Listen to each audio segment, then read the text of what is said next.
In our next story, a series of tragic events forces two people to re-examine their lives, and in the process, they discover each other. Now, that may not sound very miraculous, but when you discover who they were and what they meant to each other, you'll understand why this was truly a miracle.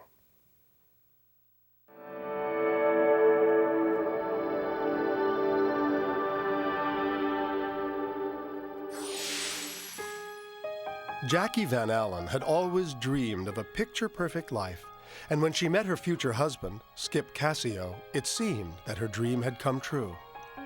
He was on the dance floor, and I thought, this is what I want. He's a great dancer, and we met, fell in love, and we got married. And then it was happiness ever after. In short order, the Cassio family grew as Jackie gave birth to two beautiful boys. Joey was the oldest, and Kevin was 4 years younger. Kevin was shy a little bit. He kept his emotions inside a lot like his father does. Joey was the bubbly child. He was very much like me. He was a happy child. He just loved everybody. Our family life was the most beautiful of all family lives. I had a wonderful husband, two fine sons. We worked together, we prayed together. It was just unbelievable.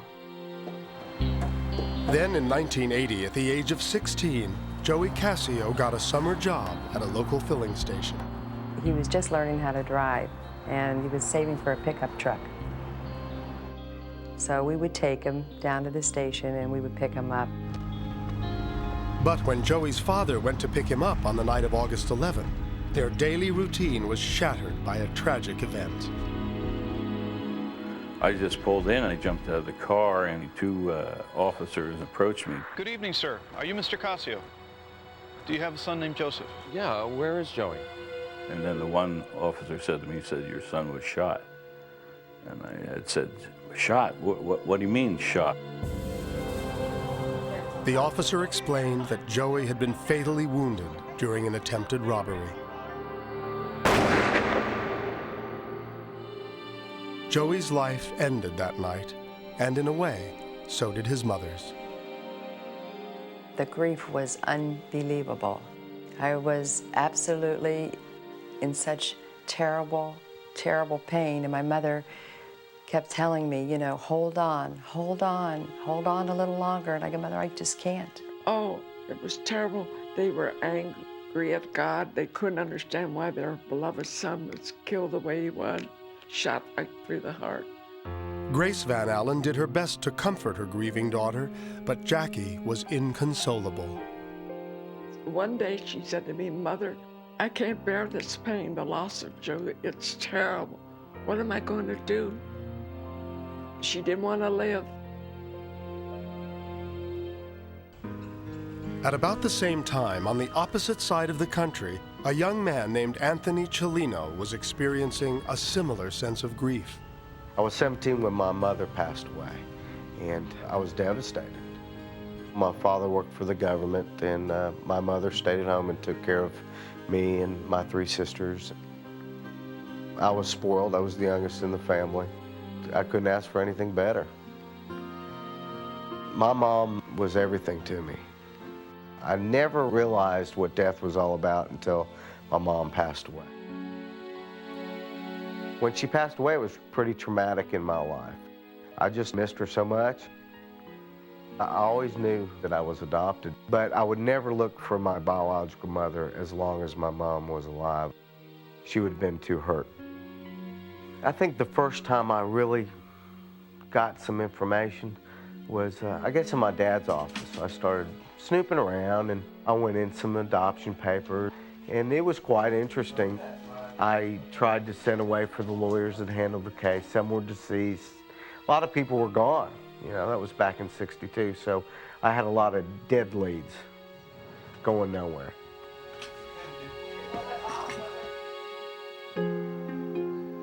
As time passed, Jackie Cassio continued to try to numb her unrelenting pain. Jackie didn't get it together for quite a few years. It was really tough. I mean, she, started drinking a lot. I went to alcohol. because I thought that it would ease the terrible pain, and it didn't. It was worse. Jackie just can't go in anymore. She was just dwelling on her son Joseph, which was the apple of her eye and everything. You have to move on. You have me, you have Kevin. And I screamed at him, I'm grieving for 2 boys, 2 children that I lost. That's what are you talking, 2 sons? For the first time in their 17 years together, Jackie shared her painful story. She was only 18 years old when she found herself in a terrible predicament. I met this young man. I fell very much in love with him, and I became pregnant. He was a very jealous man, and the jealousy was insanely jealous. I don't want to be with this guy. I told my mother that it would never work, and she said, whatever you want to do, if you want to keep the child, I will help you. I want the baby to have a mother and a father. My mother raised the 3 of us without a father, and she was never there because she was working. I didn't want that for my son. I wanted him to have a family. So I heard about the Catholic Charities, and I went to see them, and they said they could take her in. 6 months later, Jackie gave birth to a healthy baby boy named Francis. I grieved for my son that I gave up for adoption, but I also knew in my heart that it was the best for him. Soon afterward, Jackie met Skip Cassio. I don't know if I should tell him. But before she married him, she visited her priest to ask for advice. And he said, no, don't tell him. That's between you, God, and your baby. Jackie kept that secret in her heart for the next 17 years. I laid in bed many, many, many nights thinking about my first child. And I wanted to look him up. And then I thought that I'm just not whole enough yet. And my mother always told me, in God's time, in God's time.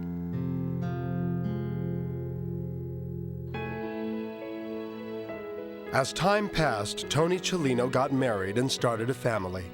As he watched his wife Melody with their 2 little daughters, he began thinking about his own birth mother.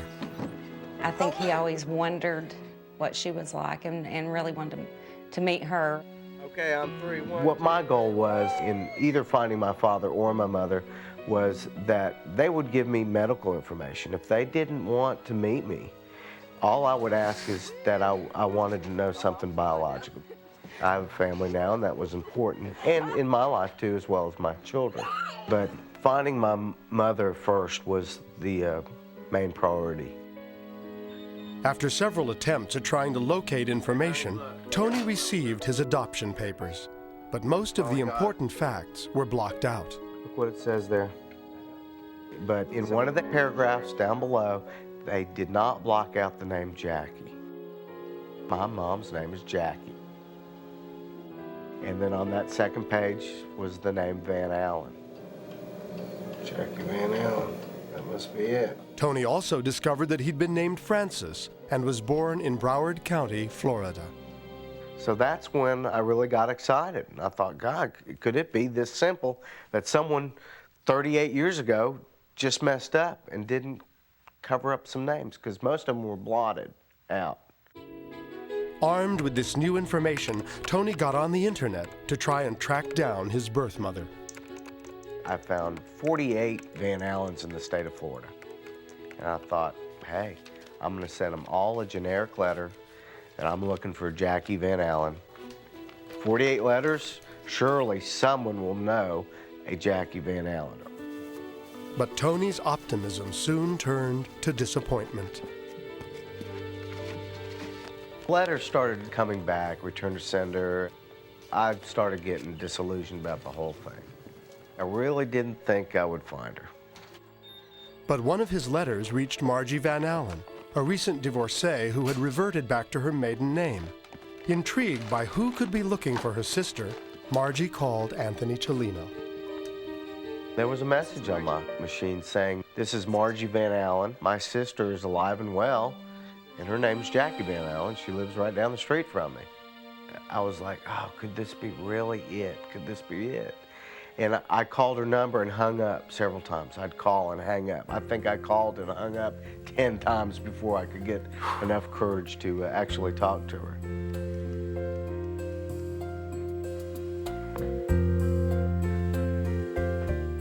Hello. Hello, may I speak to Margie Van Allen, please? This is she. Marjorie, this is I introduced myself, and really what I said was, does a Francis mean anything to you? Of course it does. And I said, I think we know what we're talking about. And we both knew. I said, I think I found my mother, didn't I? She said, yes. Oh my God, you must be my Aunt Margie. I guess I am. I'm just tickled pink. Just tickled pink is probably an understatement. But I was thrilled. I was just in another world when I knew that I had found my mother, talking to my aunt on the phone. Tony, I tell you what I'm going to do. I'm going to call my sister and let her know what's happened, and I'll arrange a time for her to call you. I was alone at the time, so it was pretty emotional for me. And I called my wife, said, you won't believe it, but I found my aunt. I found my mom. I'm going to know soon. So it was incredible. 2 days later, Tony Cellino finally heard the voice of the woman who'd given him life.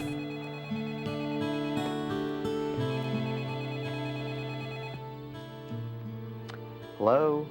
Hello, Tony. Tony, this is your mom. How are you? How are you?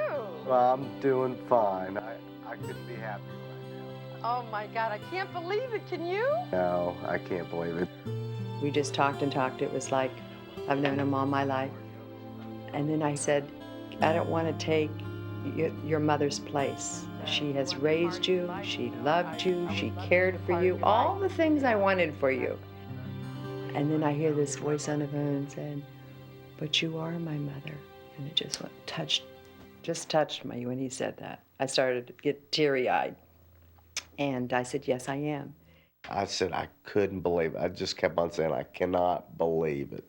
Cannot believe it. Couldn't believe it. 1 month later, Tony was on his way to the Knoxville airport to meet his newfound family. I guess I probably shouldn't have drove to the airport because I was all over the road. I've never been so nervous in my life.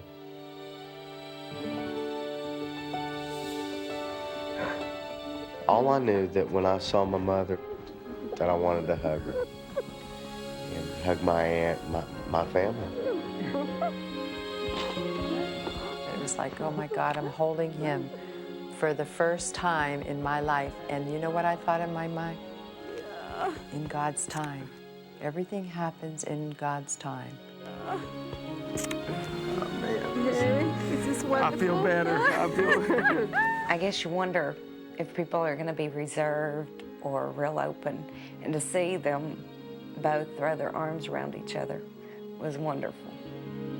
Here I am at 93. I got to see my grandson. Isn't that wonderful? Live in the house, stay in the house. Finding my mom was totally a long shot. And never in my wildest dreams would I think it would turn out to be this way. My cup runneth over. His wife is superb. And the girls call me Grandma, and it just melts my heart. Finding her was basically a miracle. 38 years ago, somebody at an adoption agency left that name there for me to find. Hello. And after a divorce, kept her maiden name. This is she. All the other things just fell into place, and just incredible how it all came about. I can't begin to tell you the joy in my heart. It just keeps getting better and better and better and better. It's magnificent.